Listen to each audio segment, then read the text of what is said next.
Olá, minhas amigas e meus amigos. Hoje a Associação dos Subtenentes e Sargentos está em festa, porque além de nós estarmos dando continuidade aos nossos podcasts, hoje nós estamos recebendo uma figura social e institucional aqui para a Associação dos Subtenentes e Sargentos, muito importante. Trata-se do doutor Fernando Fabiani Capano, que é advogado, nosso, evidentemente, e é doutor em Direito do Estado pela Universidade de São Paulo e pela Universidade de Salamanca, na Espanha. Mestre em Direito Político e Econômico pela Universidade Mackenzie, especialista em Direito Militar, em agentes públicos, de segurança pública e na defesa de agentes públicos, professor de Direito Constitucional e de Direito Penal e também colega, presidente da Associação Paulista de Advocacia Militarista, APAMIL. Então, quero apresentar aqui, doutor Fernando, as nossas boas-vindas à nossa humilde bancada. Obrigado por emprestar o brilho da sua presença aqui nesta manhã de terça-feira, 25 de fevereiro de 2026. Seja muito bem-vindo. Muito obrigado, presidente. Írio, é uma honra, uma lisonja estar aqui com Vossa Excelência, este singelo e paupérrimo profissional da advocacia e da academia também, para poder, na medida das minhas possibilidades, contribuir com essa iniciativa fantástica que é o podcast aqui da nossa gloriosa Associação dos Subtenentes e Sargentos da Polícia Militar. E eu, obviamente, estou aqui à disposição de Vossa Excelência e, mais uma vez, ressalto e sublinho a minha honra e a minha lisonja em estar aqui conversando com o senhor nesta manhã pré-carnavalesca, presidente. E não vamos pular, né? Isso é que fala. Doutor, eu gostaria que o senhor dissesse aqui para a nossa assistência, os nossos telespectadores, por que não, quais especialidades e de que forma a vossa prestação de serviço aqui para a Associação dos Subtenentes e Sargentos e para o nosso quadro associativo abrange, né? Quais as cidades onde estamos presentes, né? A Associação dos Subtenentes e Sargentos, ela está presente nas 19 principais cidades do estado de São Paulo. E quando nós buscamos a contratação de um escritório, seria um escritório que realmente tivesse essa capilarização, senão ficaria difícil a prestação de serviço. Mas aí,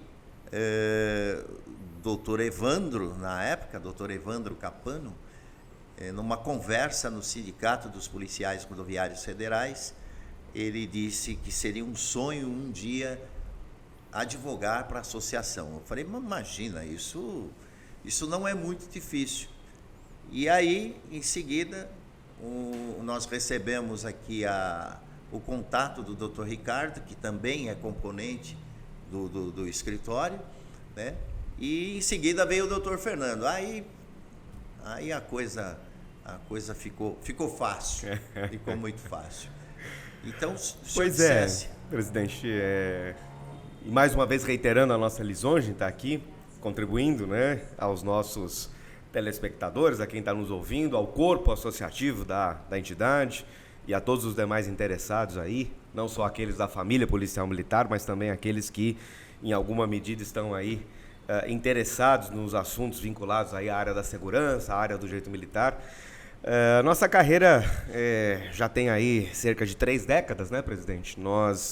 Eu iniciei ainda na década de 90, muito garoto, muito novo. Sou ainda, né, presidente? Sim, indubitavelmente. Ainda tenho o maior ativo da humanidade, que é tempo, né? Mas já temos uma caminhada aí de quase 3 décadas e, naquela ocasião, eu e meu irmão já profissional da advocacia, oriundo do meio militar, infelizmente não conseguiu fazer uma carreira, né, no âmbito do oficialato do Exército Brasileiro, porque ficou doente. Teve, à época, muito jovem, um câncer, e acabou tendo que sair das fileiras do Exército Brasileiro, mas o ser superior ele escreve certo por linhas tortas, né? Então, já naquela ocasião, se interessou aí pela prática do direito militar, e eu, que sou mais novo, sou mais recruta, né, presidente? Vim na esteira do Dr. Evandro Capano, e naquela primeira ocasião nós somos nascidos e criados em Santo André, ou, para quem é de Santo André da borda do campo, né, presidente? Do campo, verdade.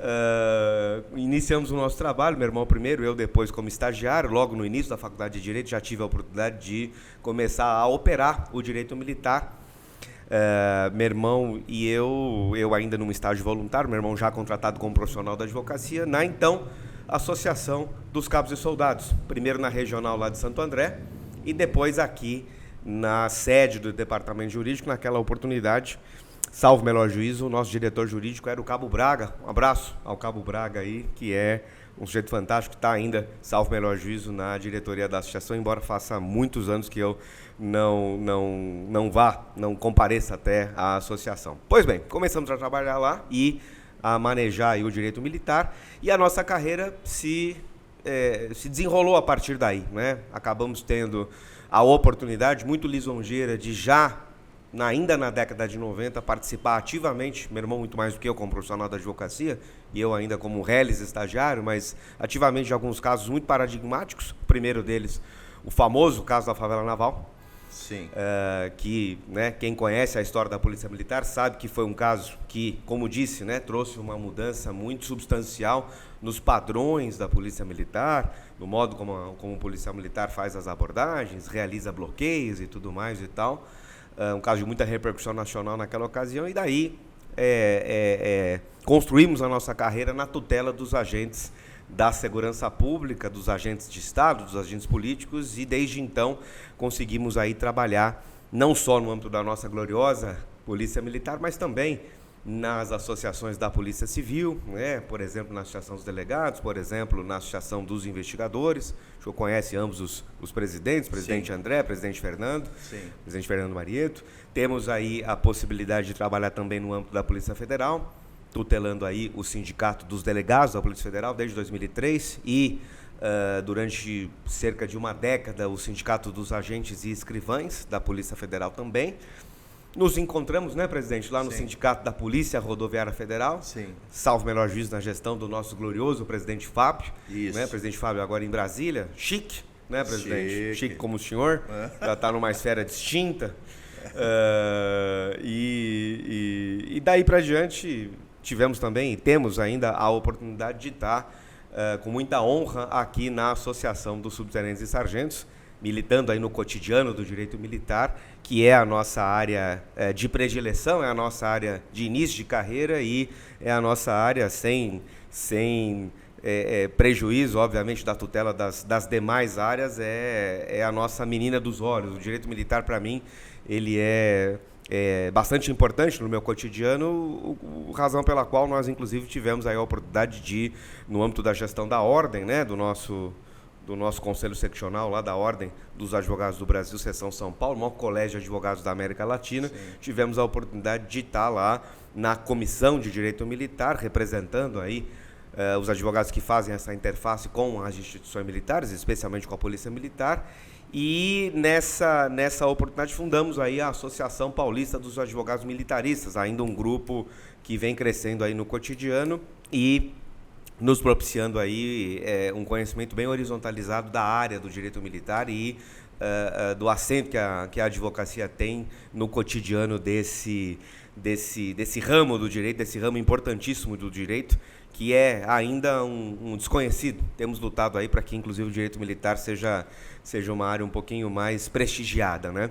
E, como disse, temos aí essa felicidade de estar aqui na Associação dos Subtenentes e Sargentos, em razão do modo como a gente construiu o escritório, não só para a gente tutelar os interesses do pessoal aqui na região metropolitana, mas também porque muitas das entidades que a gente atende, nas outras categorias exigem também, como é o caso aqui da associação, que tenhamos profissionais do escritório, não aqueles que fazem diligência, não, profissionais do escritório, conosco mesmo, que são profissionais aí do escritório Capano Passafaro, nessas cidades que representam realmente um grande número de população. O estado de São Paulo tem hoje cerca de 50 milhões de pessoas, temos aí cidades aí de 300, 400, 500, 700 mil habitantes e que obviamente merecem ali regionalmente um atendimento de qualidade, um atendimento presencial, um atendimento com a cara da associação, né? Então estruturamos aí, salvo o melhor juízo, hoje a gente tem pontos presenciais de atendimento, se eu não me engano, em 16 cidades, das 16 maiores cidades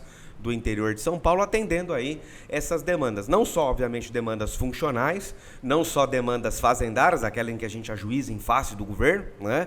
Mas também as demandas de cunho individual, própria ou impropriamente ligadas à função, né? Então, acho importante que o departamento jurídico aqui da associação tenha essa capacidade de ter não só essa descentralização, mas de ter esse alcance mais horizontalizado, porque nós bem sabemos, o custo de um profissional da advocacia de qualidade mínima, e a duas, o quanto preocupa, por exemplo, demandas que, e falo de cadeira, né, presidente, porque não só sou profissional da advocacia, mas também tenho as minhas agruras, né?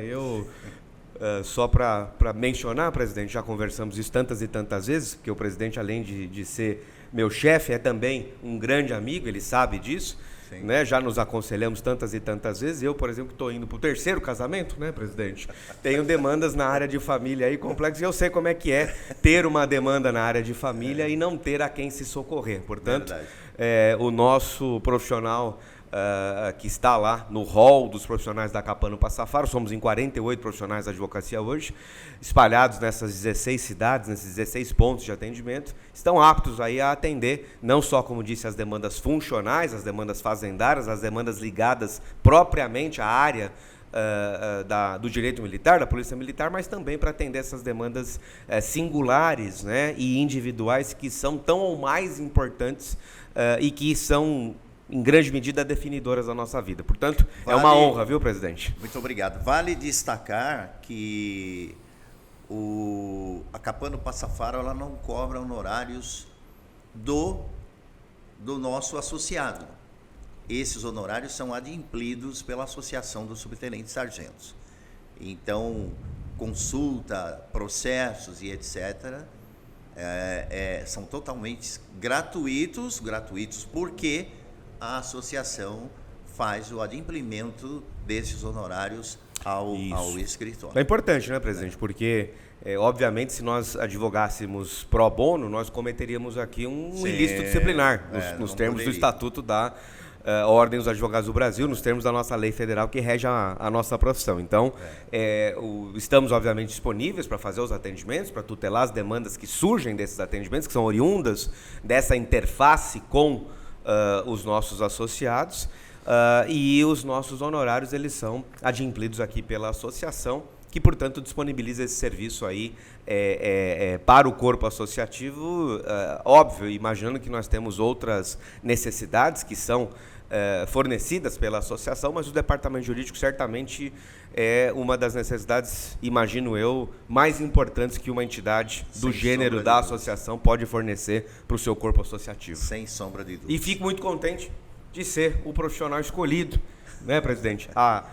De ter essa lisonja, essa honra de estar aqui fazendo esta tutela e enchendo o saco no cotidiano do presidente Írio. Quando ele recebe um WhatsApp meu, ele não aguenta, né? Porque eu pessoalmente sou um profissional da advocacia criminalista, né? Do direito penal militar e do direito penal comum, fazemos júris e tudo mais e tal, e, portanto, trabalho aí de madrugada também, né, presidente? Aí, quando o presidente vê no WhatsApp dele, faz um plim lá, Fernando Capano, 3 horas da manhã, ele fala, meu Deus do céu, não é possível, né, presidente? O homem não dorme.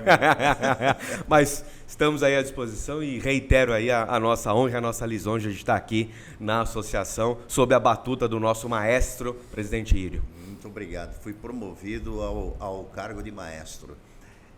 Doutor, nós temos um assunto palpitante hoje, que é esta proposta de alteração do artigo 144 da Constituição, feito pelo ministro da Justiça. Nosso ministro Ricardo Henrique Lewandowski. Isso, e que vai mexer em si, instalando a sua proposta, vai mexer bastante com a segurança pública. Qual seria a vossa impressão técnica, ou a vossa opinião técnica a respeito desta proposta que não subiu ainda para o Congresso, né, que ainda está em fase de elaboração, em discussão, mas a gente aqui do chão da fábrica, a gente vê isso com uma certa preocupação, porque segurança pública é uma questão que nós temos muitos especialistas. Desculpem, mas especialista de gabinete. Eu me lembro que eu era comandante do policiamento do Fórum de Santana e nós, em dado momento, pegamos 2 viaturas e fomos visitar o comandante do batalhão, porque tínhamos um evento de grande repercussão, que foi o evento dos Nardoni, né? O julgamento lá do caso Nardoni, né, presidente? E etc. Isso foi comoção social, né? E precisávamos, os juízes, né? O juiz diretor, o promotor do caso, o juiz presidente do feito, ele precisava conversar com o comandante para saber sobre a questão de segurança. E no deslocamento para o 18º, nós nos deparamos com uma ocorrência. E precisamos acionar ali as sirenes, os sinais luminosos e dar uma acelerada no carro. Então, eu conversava outro dia com esse juiz, hoje é desembargador, e ele falou que foi uma das maiores emoções da vida dele. E ficou pasmo como nós mantivemos a tranquilidade e a serenidade no momento de clara exposição de perigo de vida, né? O perigo de morte, né? Perigo de vida não existe, existe o perigo de morte, né? Perigo de ferimentos e etc. E a gente fica pensando, será que esses pseudos especialistas reúnem experiência não só nos bancos universitários, mas no campo, né? Que lá embaixo, no campo, lá na pista mesmo, é que você tem a experiência de como agir dentro da segurança pública. E não estou aqui desmerecendo opiniões. As opiniões, elas são bem-vindas, as sugestões são bem-vindas.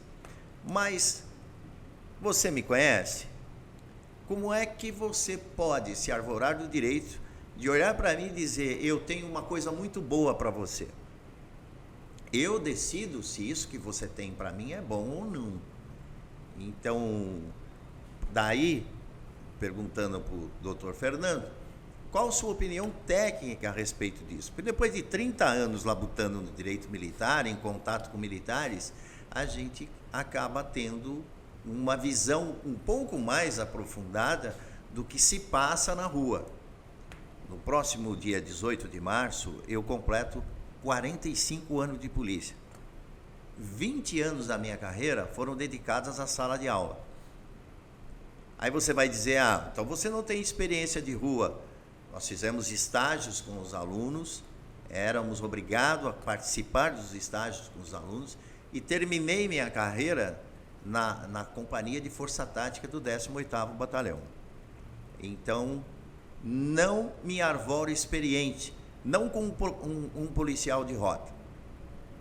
Policial de rota, ele acaba tendo um destaque porque ele tem contato com todos as searas, todos os recantos da nossa cidade, ou até mesmo do nosso estado.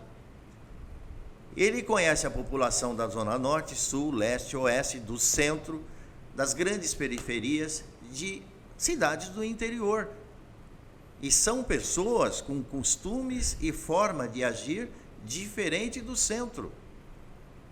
Então não há que se dizer que a pessoa que mora e que vive lá na periferia, no extremo da Zona Leste, ela é igual à pessoa que vive nos Jardins.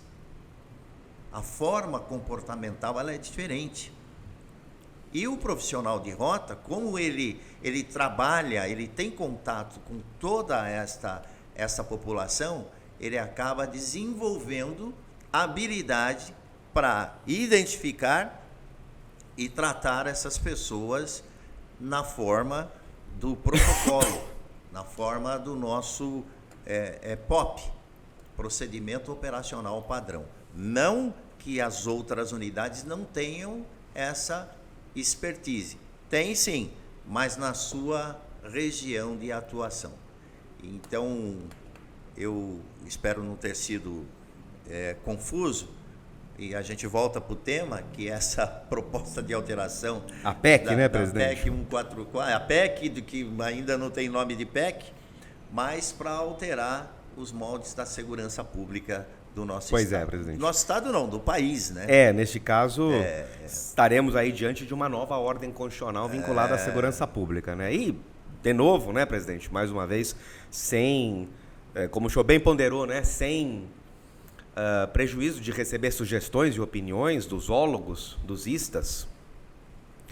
Eu também, obviamente, tenho as minhas limitações e trago de maneira muito singela, em alguma medida, apenas e tão somente essa caminhada, esse itinerário que eu percorri, tomando contato jurídico e fazendo avaliações jurídicas, fazendo avaliações constitucionais de operações cotidianas envolvendo aí não só a Polícia Militar, como a Polícia Civil, como a Polícia Rodoviária Federal e a Polícia Federal também. Como disse, em consequência do modo como a gente construiu a carreira, né? Operando o chamado direito militar ou o chamado direito vinculado à segurança pública, né, presidente? E veja, acho a iniciativa, antes de mais nada, uma iniciativa interessante, importante, porque, afinal de contas, é óbvio que o modelo consagrado pelo legislador da Nova República, né, aquele que inaugurou uma nova ordem lá em 1988, o contexto que nós estamos hoje vivenciando, ele é absolutamente distinto daquele do início da Nova República lá em 88. Como disse, sou ainda menino, sou ainda garoto, né? Mas estava aqui já em 1988, o presidente, obviamente, já naquela ocasião, do alto dos seus 2, 3, 4 décadas aí de experiência profissional, já naquela ocasião, né, presidente? Sabe do que eu estou falando. Se perguntássemos naquela oportunidade qual era o grande problema do país, e era de fato um problema, era a inflação. De 9 entre 10 pessoas, com tranquilidade, iriam falar qual que é o grande problema do país? A inflação. Vivíamos um país cuja espiral inflacionária assambargava o salário de um dia para outro. A ideia das compras do mês surgiram daí. Eu ia com meu pai lá em Santo André da Borda do Campo, não é isso? Fazer compras, porque quando ele recebia no dia 10, se ele não comprasse as coisas no mesmo dia 10, no dia 11 ele já não comprava aquilo que ele comprava no dia 10. As pessoas que são mais jovens, né, elas não sabem o que é viver numa sociedade que está sendo devorada por uma espiral inflacionária de 300%, 400%, 500% ao mês. Então a segurança pública naquela ocasião era uma preocupação menor, o que não é verdade hoje. Temos, obviamente, nossa preocupação com a inflação, claro que temos, ainda é um assunto cotidiano. Sim. Mas se você perguntar para 10 pessoas, 9 vão asseverar que o problema do país hoje é a segurança pública. Né? Então, mudamos, estamos mergulhados num contexto distinto hoje. E, portanto, qualquer mudança que, obviamente, traga a segurança pública para o modelo contemporâneo é bem-vinda. Mas, por óbvio, a gente precisa ter a participação de vários atores da sociedade. Não adianta gestar um texto, com todo respeito ao professor Ricardo Henrique Lewandowski, digo professor porque sentei lá nos bancos acadêmicos da Universidade de São Paulo, por ocasião do meu doutoramento em Direito, em que o professor Ricardo Henrique Lewandowski é professor lá do Departamento de Direito de Estado da Universidade de São Paulo, fantástico, um sujeito que é profundo conhecedor do direito constitucional, talvez um dos grandes constitucionalistas que temos hoje no país, isso é inegável. Mas, óbvio, perfazendo a função de ministro da Justiça, imagino que a gente precise que ele receba contribuições, por exemplo, das entidades de classe. Porque o senhor recebe aqui, presidente, no seu cotidiano, as reclamações oriundas de quem está no operacional lá, quer seja da nossa gloriosa rota, quer seja ainda do pessoal que é policial de área, quer seja ainda dos outros policiais, porque o senhor tem uma interface de muita qualidade com outras instituições da segurança, né? E como disse, embora bem-vinda a ideia de se tornar a lógica do artigo 144 uma lógica para combater a insegurança contemporânea que temos hoje, a gente precisa ter algumas preocupações. A primeira delas, a meu juízo, estamos aí diante da ideia de transformar a Polícia Rodoviária Federal, e esse input eu estou trazendo lá do sindicato, da PRF, aqui de São Paulo, né? Um abraço aos meus amigos e aos meus chefes de lá, né? Mas temos aí a ideia de transformar a Polícia Rodoviária Federal em Polícia Viária, assambarcando, por exemplo, a interface que a Polícia Rodoviária Federal faz nas crescentes linhas férreas do país, substituindo a antiga Polícia Ferroviária Federal. Está prevista no artigo 144, mas há uma carreira extinta, né? E assim sucessivamente. Mas veja, a ideia, na verdade, em alguma medida, era trazer uma maior ostensividade para a Polícia Rodoviária Federal, porque a Polícia Rodoviária Federal tem essa capacidade de trabalhar numa sinergia maior, especialmente nos grandes centros, onde passam as rodovias federais, não é isso? Aqui em São Paulo, por exemplo, estamos falando não só, obviamente, de São Paulo e o caminho da Dutra para o Rio de Janeiro, como também aquele que passa por São José do Rio Preto, não é isso? Caminhando para Brasília e tudo mais, uma rodovia federal importante, em que, em grande medida, passa, sei lá, 80%, 90% do PIB brasileiro, as mercadorias passam por essas duas artérias, né? Aquela que vem do interior, aquela que caminha pelo litoral em direção ao Rio de Janeiro e vice-versa. Então, acho que talvez o papel da PRF poderia ser melhor pensado. E essa problemática da ostensividade da Polícia Rodoviária Federal poderia funcionar numa sinergia muito maior, como disse, com a própria Polícia Militar e com a própria Polícia Federal, né? A Polícia Federal, que é órgão de polícia judiciária, assim como a Polícia Civil, né? E que precisam, obviamente, criar esses campos de sinergia, esses campos de atuação dito concêntrica, porque, afinal de contas, né, presidente, primeiro de tudo, o crime hoje é absolutamente complexo. Ele transcende limites territoriais. Para começar daí, na verdade, ele transcende limites territoriais, ele vem de dentro para fora, de fora para dentro, e ele é absolutamente complexo. Nós temos pessoas que realmente se dedicam aí à prática contumaz de crimes neste cenário de sociedade complexa. Então, portanto, a polícia e a segurança pública, o modelo de segurança precisa se adaptar a esse desafio. Para começar daí, né, que se dá, obviamente, na vida real, mas se dá também em ambiente virtual, se dá também em ambiente tecnológico e assim sucessivamente. Primeiro de tudo. Segundo, né, nós temos aí uma questão bastante complexa, a meu juízo, né, que é essa crescente onda de crimes nas nossas grandes cidades e tudo mais, e isso obviamente traz uma necessidade de resposta imediata, né? Isso traz para nós a necessidade de uma resposta que traga, em alguma medida, a bendita da sensação de segurança, porque segurança pública é sensação. Né? Quando você vê o agente da segurança pública na rua, não só você consegue ter essa sensação de segurança, como cerca de 80% a 90% de todos os potenciais ilícitos que poderiam ser cometidos não são. Exato. E veja, o presidente Írio, obviamente, do alto dos seus 40 anos só de serviço público, batendo o olho ele sabe, não vou nem falar das forças distintas, porque obviamente o senhor conhece de cor e salteado isso. Mas só olhando o policial militar, o senhor sabe aonde ele está lotado e o que é que ele faz na polícia militar. Mas veja, o presidente Írio, senhores e senhoras, assim como a quem está nos ouvindo e que gosta da área, é exceção. A regra para o cidadão comum é olhar um sujeito que esteja fardado ou eventualmente esteja identificado como policial, quer seja ele policial federal, policial rodoviário, policial militar ou policial civil, e falar, ó, a polícia está ali.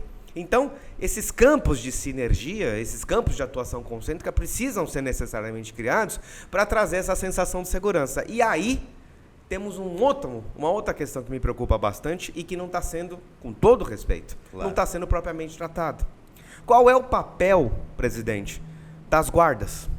O presidente Írio sempre me alertou sobre essa lógica da segurança pública a partir também da consecução do serviço de segurança pública pelas guardas municipais. E o senhor sempre me diz com toda razão, presidente, as guardas municipais, em alguma medida, são também o futuro da segurança pública.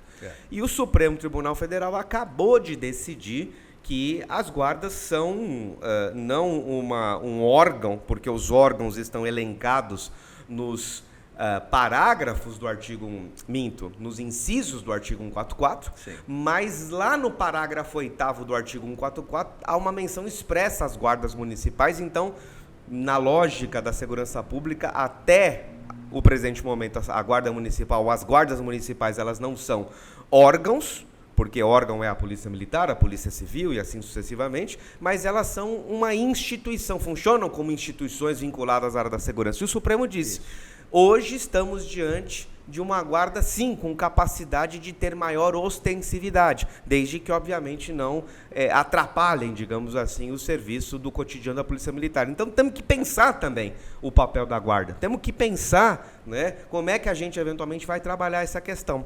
E, assim, de novo, presidente, eu compreendo a preocupação que todos nós temos com essa interface dos agentes da segurança em relação ao público, ao cotidiano da segurança, não é isso?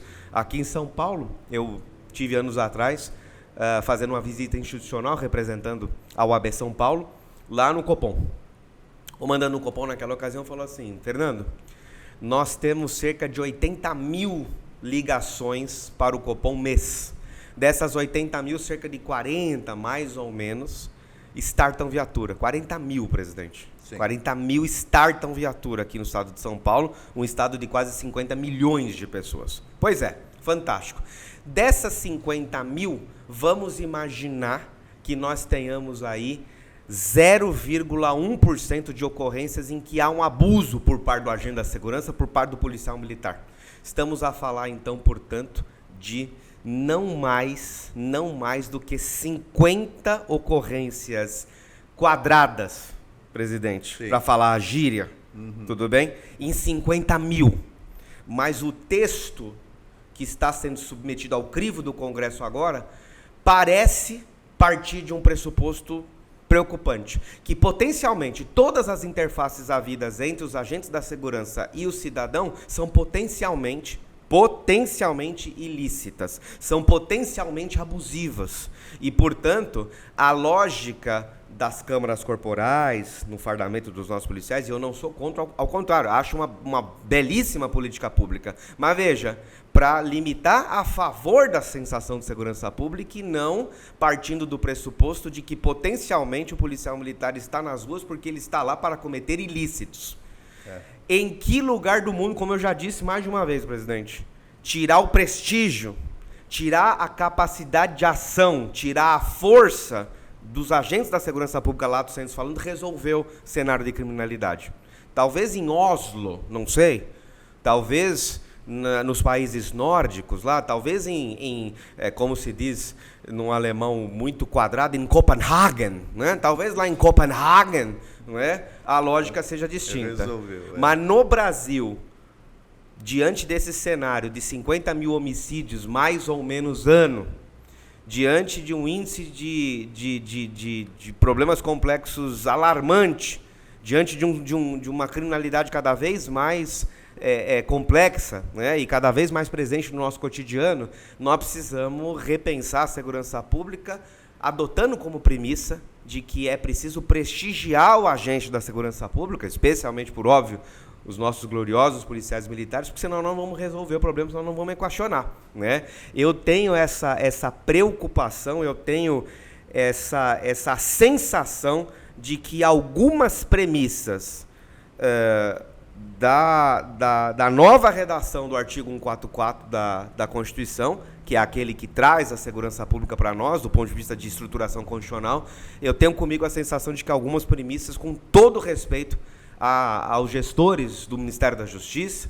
capitaneados pelo nosso glorioso professor Ricardo Henrique Lewandowski. Eu tenho comigo que talvez algumas premissas precisam ser repensadas, porque talvez estejam partindo de um equívoco de leitura do nosso cotidiano e da nossa sociedade complexa no dia de hoje, presidente. Eu concordo em número, gênero e grau, doutor.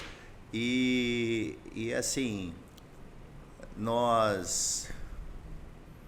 as alterações, elas são bem-vindas, a lei tem que ser adaptada, né? A sociedade muda, está mudando.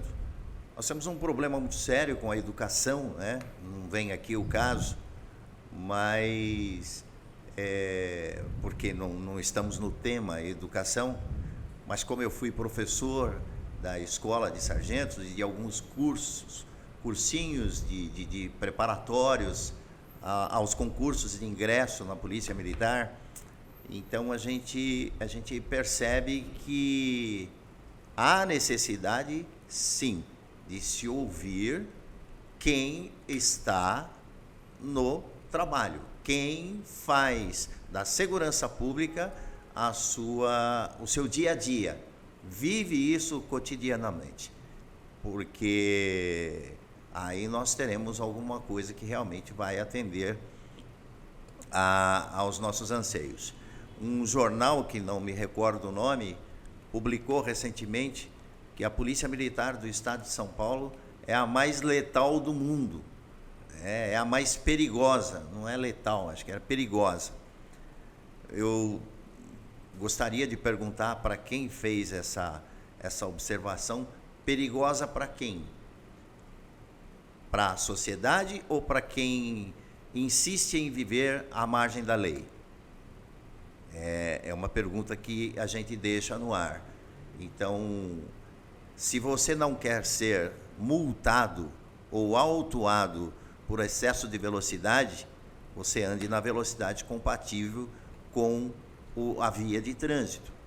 Se você não quer recorrer aos serviços do Dr. Capano e seu escritório na área criminal, não cometa crimes. Então, perigoso para quem? Infelizmente, nós estamos numa sociedade hoje cheia de direitos e de nenhuma obrigação. Então, a gente anda diariamente pelo trânsito, todos querem levar vantagem. E não tem que se fazer concessão. Não tem que fazer. E isso vai pela política, isso vai para todo lado. Esse ano, eu completo 71 anos de idade. E, se Deus ajudar, e bastante, eu devo me formar cientista político depois de 4 anos e alguma coisa de curso. Então, a gente não quer ser um político, mas quer estar na política. Então, tudo isso, todas essas alterações, todas essas sugestões, a gente acaba concluindo que se trata absolutamente de atos políticos. Eu preciso ser visto, eu preciso ser lembrado a cada 2 anos nas nossas campanhas eleitorais. Então, eu quero agradecer imensamente ao doutor Fernando Capano e convidá-lo para que a gente pudesse vir a essa mesa e conversarmos sobre temas palpitantes na sociedade e que possa, nortear. A gente tem carência de alguém que diga com propriedade o que de fato está acontecendo. Então, a imprensa quer vender o seu merchandise. O político quer manter o seu capital político. Então, nós vivemos num mundo hoje absolutamente de interesses. Evidentemente, a Associação dos Subtenentes Sargentos, em parceria com a Associação dos Oficiais, Cabos Soldados, ASPOMIL, Conselho Regional de Educação Física e a Associação das Academias de Educação Física do Brasil, juntos, partindo para um campo político no estado de São Paulo. Agora, lógico, essas associações estão dispostas a fazer concessões. Em dado momento, o interesse é dos subtenentes-sargentos, outro do cabo-soldados, outro oficial, outro do CREF, outro... Isso tem que ser respeitado. Mas qual é o interesse comum? São as políticas públicas, saúde, educação, segurança. Esse é o interesse comum a todos. E é sobre isso e para isso que nós juntos vamos trabalhar. Muito obrigado mais uma vez, doutor. Eu agradeço, presidente, mais uma vez. Agradeço aí ao nosso público associativo, a quem nos ouve e a quem nos vê. É óbvio que sigo aqui à disposição e preciso anuir integralmente com o senhor, presidente. E foi bom o senhor falar sobre a questão da ciência política. A gente vive um período em que, ao que parece, a política profissional não tem entregue e não tem ido ao encontro dos anseios e das expectativas da sociedade. Pois é, política, com P maiúsculo, né, presidente? Sim. É o único modo da gente, de fato, aperfeiçoar a nossa sociedade. E lembremos, né, presidente, que aqueles que não gostam de política com P maiúsculo, política compreendida também como ciência, estamos diante de um cientista político aqui, né? Política, a partir dessa perspectiva e dentro dessa clivagem, é o único meio da gente, de fato, mudar o mundo, e aqueles que não gostam deste tipo de política serão governados por quem gosta de política com P minúsculo.